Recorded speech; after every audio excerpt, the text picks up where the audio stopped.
If the police don't tell us the description of an offender, we know 100% what that offender looks like. Is he going to be black, brown, and maybe a migrant? It's like a new law in this country. Oh, something horrendous has happened. Oh, have we got a description? No. Oh, we know who did the crime. We know who did the crime.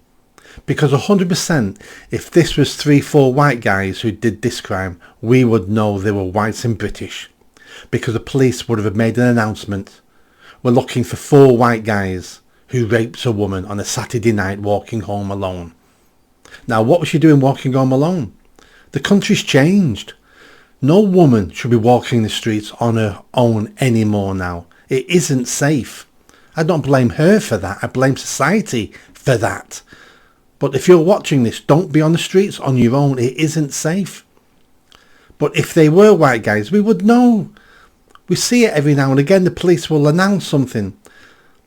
A good example was the nutcase white guy who drove into the crowd in Liverpool celebrating a football match. Straight away, white British man arrested. White British man. Why? So everybody would know it's not an immigrant terrorist attack. But when they don't announce that, it means we know why. We're not stupid. We're really good at pattern recognition, putting pieces together. And over the last 10 years, this is what we've realised. This is what we've realised. Which then begs the question. Why don't the police release all the information? Because if they want us to help them catch people and report things, they have to give us descriptions. But they get the description and go, oh, bloody hell, not another one. Oh, we can't announce this because it's going to look like black and brown people and migrants are committing all the crime. And they are. And they are. Serious crime, they are. Please excuse this interruption. Anglophobia. Why do they hate us? Is it jealousy, envy? That's not racist. That's not unfair. That's not being a bigot. That's pattern recognition. We see it in the papers all the time at court cases. We see it all the time. Now, the police either work for us or they don't work for us. And let's be honest, they don't work for us. They work for the government. They're a political arm. They're the new Gestapo. They're political enforcers. That's why they're knocking our doors in the middle of the night, arresting people for hurty words online.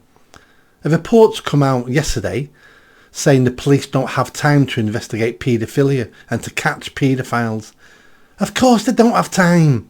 Look at all the other crap they're doing that doesn't need to be done. Dancing in pride, knocking on people's doors for hurty words, putting on riot equipment to control white people. Never black and brown protests, never Free Palestine protests, never the looting in Clapham, no. Just when white people get together, we need to get the riot squad ready. And you wonder why the police are beginning to be hated by law-abiding citizens. Police have always been hated by the criminal class. Of course, that's their job to hate the police. But when law-abiding people start hating the police, that's when you know your society is failing. And it's beginning to fail. And some people argue, Nick, it's been failing for a long time. And it probably has. But we're almost at a tipping point now.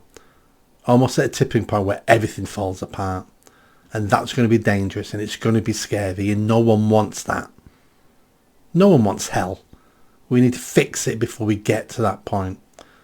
And the first thing we need to do is start trusting our institutions like the police. And they only get our trust by doing what we want them to do and by being open and honest with us. And things like this just isn't open and honest, is it? Please subscribe, because many of you are not subscribed, naughty boys and girls, and I'm on it again next time.